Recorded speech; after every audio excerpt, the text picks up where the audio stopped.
Era 12 de agosto de 2025 e Guanxing estava exausto, mas feliz. Ela fez algo que só 900 pessoas na história haviam conseguido. Ela escalou o topo do K2 e sobreviveu para contar a história. Enquanto descia pela zona segura no escuro, pensando em comida quente e cama, ela não sabia que algo vinha em sua direção. Escalar o K2 em 2025 desafiaria tudo o que especialistas sabiam sobre segurança nas montanhas. O que acontece com Guan e outro alpinista um mês antes no mesmo local foi tão chocante que equipes profissionais abandonaram a montanha. Hoje falo das mortes no K2 em 2025, quase inacreditáveis, mostrando por que zonas seguras de escalada podem não ser mais seguras. Bem-vindo ao Extreme. Guanjin não era uma turista rica que comprava seu caminho até o topo da montanha. Mulher de 37 anos, de uma vila nas montanhas de Hunan, China, era praticamente uma super-heroína da vida real. Começou como instrutora de yoga, mas passou a se dedicar ao montanhismo. A filosofia dela era simples: viver sem arrependimentos. Na primavera de 2024, ela escalou o Monte Everest com a Imagine Nepal, uma das empresas de guias mais respeitadas do mundo. Mas ela não só escalou.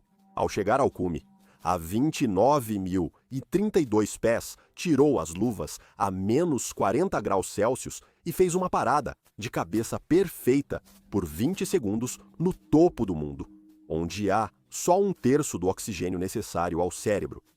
Essa mulher fez uma parada de cabeça, que é como praticar ginástica enquanto sufoca. O vídeo viralizou nas redes sociais chinesas e, sinceramente, quem não gostaria de ver essa mulher pequena, equilibrada de cabeça para baixo, usando equipamento de montanhismo no topo do mundo?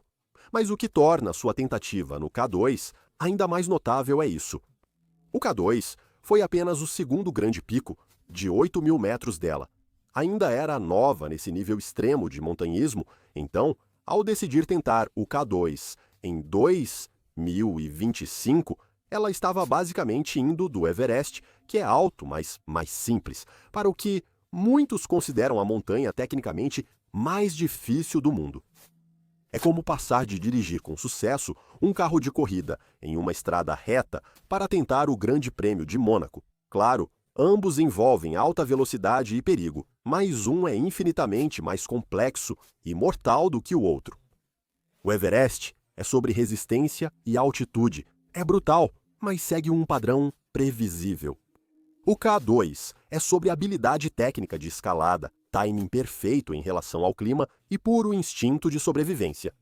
Tudo isso junto em um pacote de pesadelo. E de alguma forma, ela planejou fazer dar certo. E é aqui que a história de Guan fica realmente incrível e realmente assustadora, porque o K2 em 2025 não era apenas perigoso, era apocalíptico. A região do Karakoram havia passado por algo que os cientistas do clima estavam chamando de sem precedentes. O inverno foi anormalmente seco, e o inverno e o início da primavera, a estação em que o K2 normalmente acumula sua camada de neve, mal trouxeram alguma coisa. Então, o verão chegou com ondas de calor recordes. O que isso significava era que toda a neve e gelo, que normalmente mantém as faces rochosas do K2 unidas, haviam derretido. Líderes de expedição passaram a chamar a montanha de galeria de tiro devido às pedras caindo constantemente. Áreas que haviam sido estáveis por décadas, de repente, se tornaram armadilhas mortais. Pequeno desvio nesse trem do caos. Para fazer parte da comunidade Extreme e ter acesso antecipado a vídeos e enquetes exclusivas, apoie-nos no Patreon. Te vejo lá. As condições estavam tão ruins que aconteceu algo inédito. As equipes profissionais começaram a deixar a montanha. A Madison Mountaineering, uma das mais respeitadas empresas de expedição, deixou o local após chegar ao acampamento 1. Os profissionais de montanha fizeram a mesma coisa. Equipe após equipe tomou a mesma decisão. Em 2025, o K2 era perigoso demais para ser escalado, mas a equipe de Guan, Imagine Nepal, liderada pelo lendário Ming-Ma-Ji Sherpa, decidiu ficar.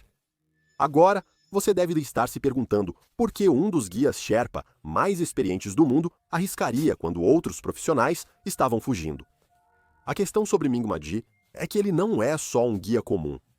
Esse cara já escalou o K2 várias vezes e conhece a montanha melhor que quase todos.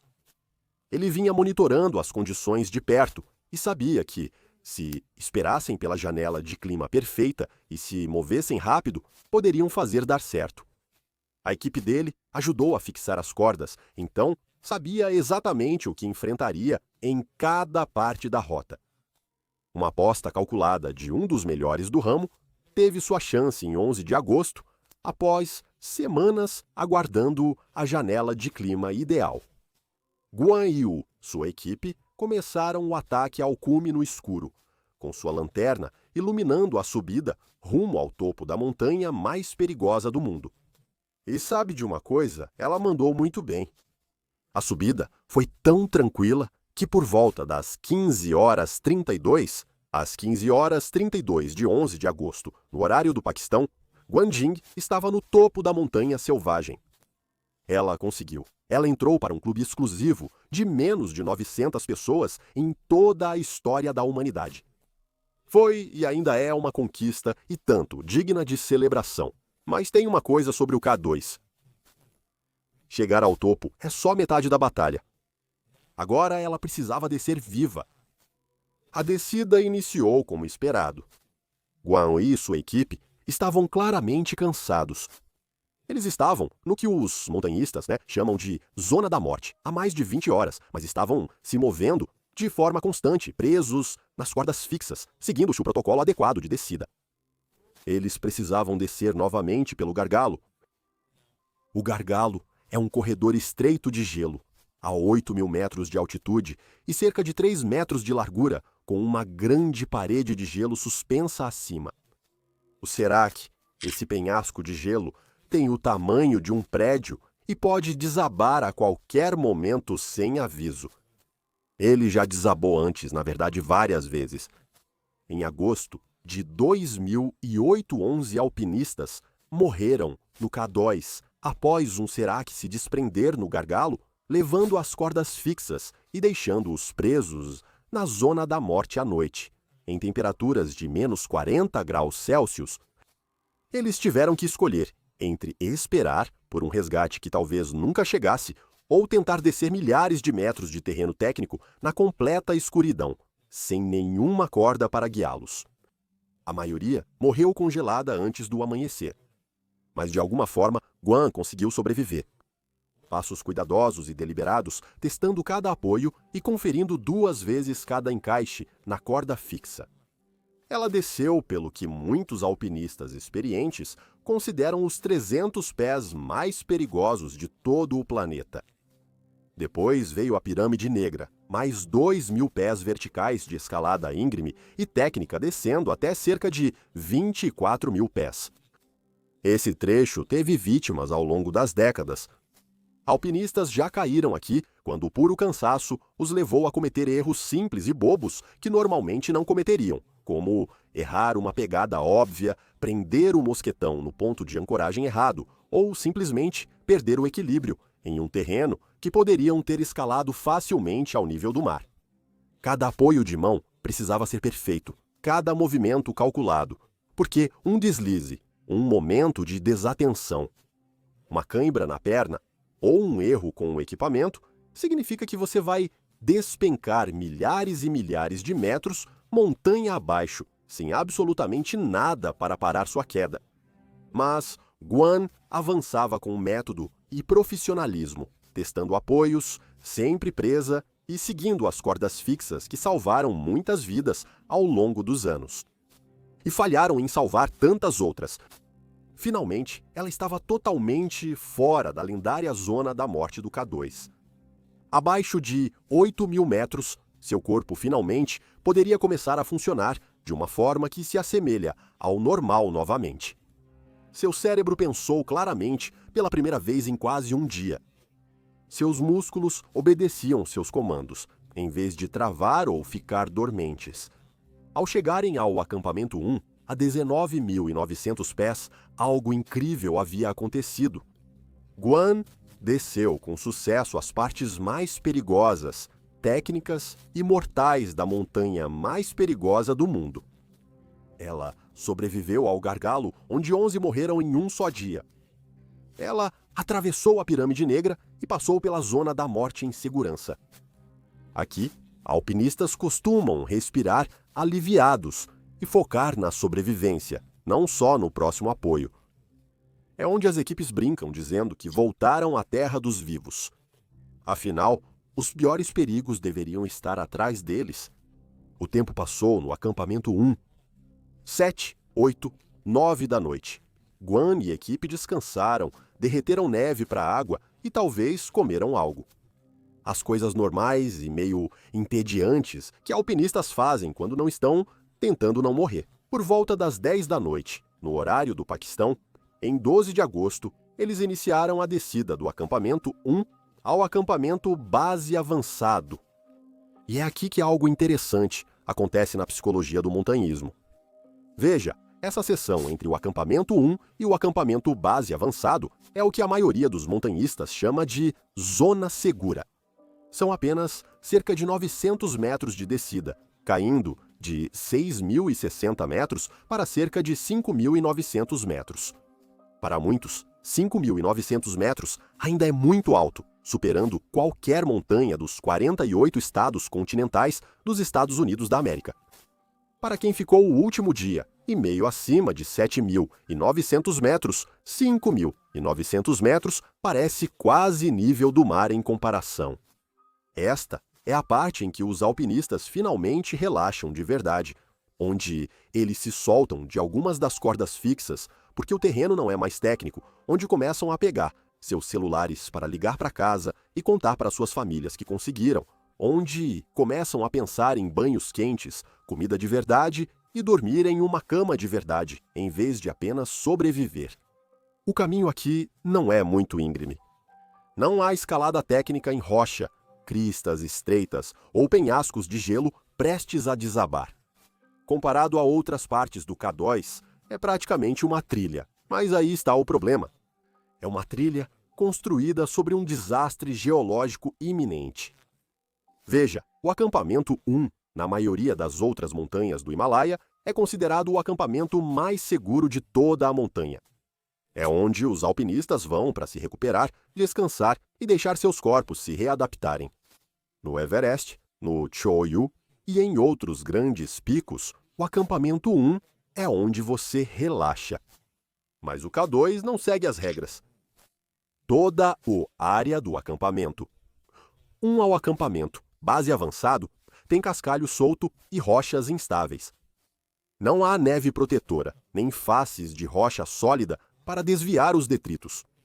É apenas pedra solta e esfarelada, fácil de caminhar, mas que fica sobre uma base incrivelmente instável. As condições de 2025 tornaram isso infinitamente pior. Sem neve e gelo, que funcionam como cola, todo o lado da montanha virou um enorme monte de pedras soltas, só esperando o gatilho para desabar. Então, enquanto Guan caminhava por esse caminho familiar, na escuridão, sua lanterna de cabeça cortando a noite, ela provavelmente estava se sentindo muito bem. Ela tinha feito algo que menos de 900 pessoas já realizaram na história. Ela tinha sobrevivido ao gargalo, à Pirâmide Negra, à Zona da Morte. Ela já deveria estar na zona segura, a poucas horas do acampamento avançado, onde encontraria chá quente, tendas e a certeza de ter conquistado a montanha selvagem. Enquanto ela descia, algo ocorria acima, na escuridão, invisível e inaudível para ela, sem chance de se preparar. Porque em algum lugar, bem acima de Guan, talvez a cerca de 600 metros em costa acima, algo havia mudado. Algo começou pequeno, talvez apenas um pequeno pedaço de gelo, que estava segurando uma pedra maior, finalmente tenha derretido com o calor daquele dia. Talvez a face da rocha tenha expandido e contraído vezes demais por causa das variações extremas de temperatura. Talvez tenha sido só a gravidade, vencendo uma batalha que lutava há meses. Seja qual for o motivo, uma pedra escura e irregular, do tamanho de uma bola de boliche, soltou-se da montanha. No começo, ela apenas ficou ali por um momento, equilibrada na beira de uma pequena saliência. Então ela avançou um pouco. Começou a cair. Os primeiros metros foram suaves.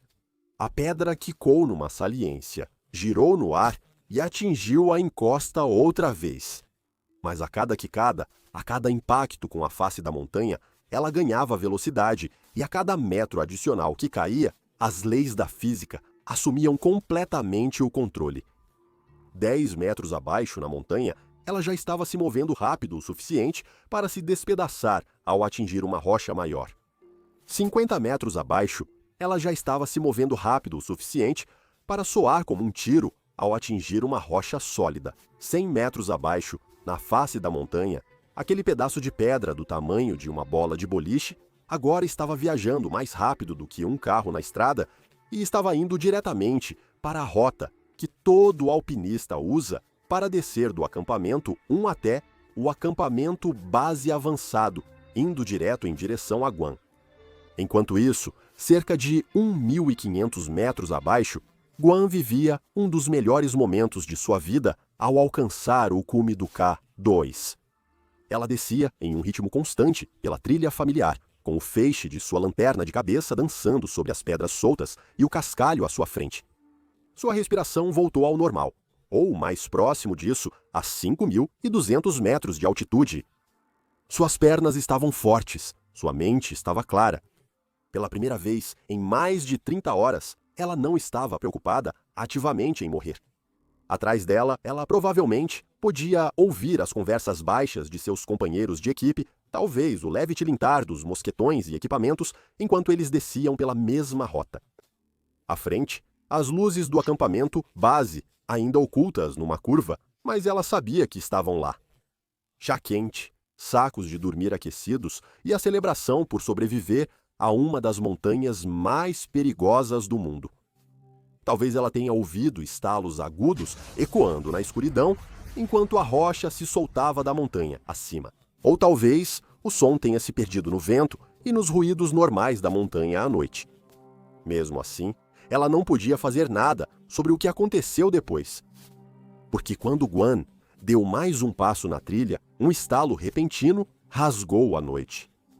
Antes que alguém pudesse gritar ou se mover, uma pedra saiu da escuridão e atingiu Guan a 240 km por hora, e foi isso. O impacto destruiu o crânio dela na hora. Segundo o Clube Alpino do Paquistão, ela morreu por trauma craniano grave causado pela pedra. Não houve chance de sobrevivência, nenhum momento de dor, nenhum tempo para entender o que estava acontecendo. Num segundo ela estava andando e pensando sobre o futuro. No segundo seguinte ela se foi. Só posso imaginar o que passou pela mente dela naquele milésimo de segundo do impacto. Ou se passou algo. Talvez ela tenha visto um movimento rápido na visão periférica. Talvez tenha tido tempo apenas para pensar. O que foi isso? Talvez tenha escurecido tão rápido que o cérebro dela nem registrou o que ocorreu. Os esforços para recuperar seu corpo duraram dias. O tempo instável impediu o envio seguro de helicópteros ao acidente, obrigando uma equipe terrestre a ir a pé. Um dos socorristas chegou a se ferir durante a operação de resgate e também precisou ser evacuado. Assim, uma mulher que conquistou o Everest ficou famosa na internet por fazer uma parada de cabeça a quase 9.000 metros e alcançou o topo de uma das montanhas mais perigosas do mundo, foi morta por uma pedra aleatória justamente onde deveria estar segura. Mas é aqui que tudo isso fica absolutamente insano. Guad não foi a primeira pessoa a quem isso aconteceu. Um mês antes, o carregador paquistanês Iftikhar Hussain percorreu o mesmo caminho, e o que lhe ocorreu era considerado impossível. Você precisa entender algo sobre os carregadores paquistaneses de alta altitude. Eles não são só carregadores para estrangeiros ricos, mas a espinha dorsal de grandes expedições. Eles conhecem esses picos melhor que ninguém, pois cresceram à sua sombra. Seus pais e avós escalaram esses picos. Quando um carregador paquistanês morre em sua montanha natal, não é apenas uma tragédia para sua família, é um alerta para o mundo. Iftikhar Hussain tinha 34 anos, era da vila de Sadpara, em Skardu. Essa vila está à sombra do K2. Ele cresceu vendo essa montanha diariamente, trabalhou anos como carregador de alta altitude, apoiando expedições no K2 e Broad. Pique nos outros gigantes do Karakoram. Ele não era um novato, mas o especialista local que viabiliza expedições em alta altitude. Em 19 de julho de 2025, Hussain integrava uma equipe de 4 pessoas da Mountain Professionals, um dos mais renomados serviços de guias. Faziam tarefas rotineiras, transportando suprimentos, mantendo equipamentos, atividades essenciais, porém pouco glamurosas para o funcionamento das expedições. Assim como Guan, um mês depois, ele descia do acampamento 1 ao base avançado pela mesma rota e zona segura, onde os alpinistas relaxam. Por volta de 12h30 daquela sexta-feira, Hussain e sua equipe atravessavam a chamada Galeria de Tiro, trecho entre o acampamento 1 e o base avançado, onde pedras caem regularmente da montanha. Mas esse trecho não deveria apresentar grande perigo de avalanche. É perigoso por causa da queda de pedras, claro, mas avalanches massivas? Isso não era para acontecer aqui, mas em 19 de julho de 2025, sem nenhum aviso, cerca de 300 metros acima, o impensável aconteceu. Uma grande placa de gelo e neve se soltou da montanha em um local onde avalanches não costumam ocorrer. Enquanto a avalanche descia, rugindo pela encosta da montanha, ela arrastava pedras, pedaços de gelo e detritos. Tudo em seu caminho se tornava parte de uma torrente cada vez mais mortal. Toneladas de material congelado desciam rapidamente a encosta, indo direto para Hussain e seus 3 colegas. Enquanto isso, Hussain trabalhava com Dawa Finju Sherpa, Dawa Geldin Sherpa, do Nepal, e o carregador paquistanês Niaz Ali. Eles provavelmente conversavam normalmente, talvez sobre o tempo ou suas famílias, quando ouviram aquilo. Aquele som baixo e retumbante que todo alpinista teme. O som da montanha desmoronando acima. Não deu tempo de pensar. Quando uma avalanche inesperada te atinge no alto, quase nunca há tempo para planejar. Eles tiveram talvez 10 segundos para reagir. 10 segundos para fugir de toneladas de neve, gelo e rochas descendo rapidamente em direção a eles. Dawa Finju Sherpa foi atingido pela avalanche, ficou gravemente ferido, mas sobreviveu. Dawa Geldin Sherpa e Niaz Ali também foram arrastados, mas escaparam apenas com ferimentos leves. Mas Iftikhar, o especialista local, foi atingido pela avalanche e não sobreviveu. A equipe de resgate do acampamento base o achou soterrado sob neve e destroços. Eles cavaram freneticamente, sabendo que cada segundo contava, mas já era tarde demais. A montanha tomou um dos seus. O que veio depois foi uma evacuação desesperada, mostrando como esse terreno é remoto e perigoso. Dawa Finjo Sherpa, gravemente ferido, mas vivo, teve que ser levado de helicóptero para o hospital de Skardu. O tempo ruim exigiu várias tentativas, até que um helicóptero do exército paquistanês os alcançasse. O corpo de Hussain foi levado ao acampamento base e depois de avião para sua família, em Satpara, para o sepultamento. Sua morte deixou esposa e filhos dependentes de sua renda do trabalho em grandes altitudes. Veja o que essas mortes revelam sobre o que está acontecendo com os ambientes mais extremos do nosso planeta. O K2 sempre foi mortal, muito antes desses casos. A montanha selvagem já era a mais perigosa da Terra. O Everest é mais alto, mas o K2 sempre foi mais cruel. Encostas mais íngremes, tempestades mais ferozes, menos opções de resgate. Por décadas, 1 em cada 4 alpinistas que alcançavam o cume não retornava. mas agora está se tornando algo ainda mais assustador. Veja, as mortes no K2 costumam ocorrer em locais previsíveis. O gargalo onde penhascos de gelo desabam, a zona da morte acima de 8.000 metros, onde o corpo falha em tempestade ou trechos técnicos, e um erro pode ser fatal. Agora é totalmente diferente.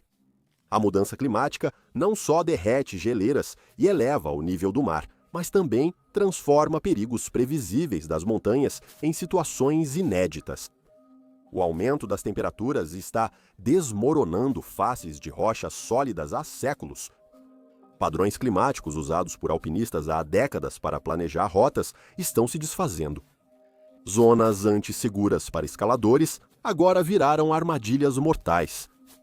É assim que você percebe que algo está errado. Em 2025, só cerca de 40 pessoas alcançaram o topo do K2. 40. No Everest, mais de 600 pessoas alcançam o cume anualmente. Equipes profissionais de expedição, após investir muito dinheiro e meses de planejamento, estão desistindo da montanha por ser perigosa demais para escalar. E quando pessoas que ganham a vida assumindo riscos calculados nas montanhas mais perigosas do mundo, começam a dizer: não, este ano não, você sabe que algo fundamental mudou. Guanjin acreditava que a vida não deveria ter arrependimentos. Ela se dedicou para realizar feitos incríveis, como dominar o yoga e escalar os picos mais altos do mundo. Iftikhar Hussain sustentava a família trabalhando como carregador de alta altitude. Ele repetia o que seu pai e avô fizeram. Ajudava alpinistas estrangeiros a realizarem sonhos, arriscando tudo para sustentar sua comunidade. E ambos faleceram em um lugar onde deveriam estar comemorando, não lutando por suas vidas. Por isso as mortes deles são tão inacreditáveis. Essas mortes não ocorreram por febre de cume, mau julgamento ou riscos desnecessários. Essas mortes não ocorreram onde montanhistas costumam esperar. Essas mortes desafiaram todas as regras sobre as montanhas. Então, o que acontece depois? Os alpinistas param de escalar o K2. Eles admitem que certas montanhas estão perigosas até para os melhores alpinistas. Nós reconhecemos que as mudanças climáticas estão tornando nossos picos mais desafiadores e impossíveis. O que acha? Obrigado por assistir. Até o próximo vídeo. Viva com coragem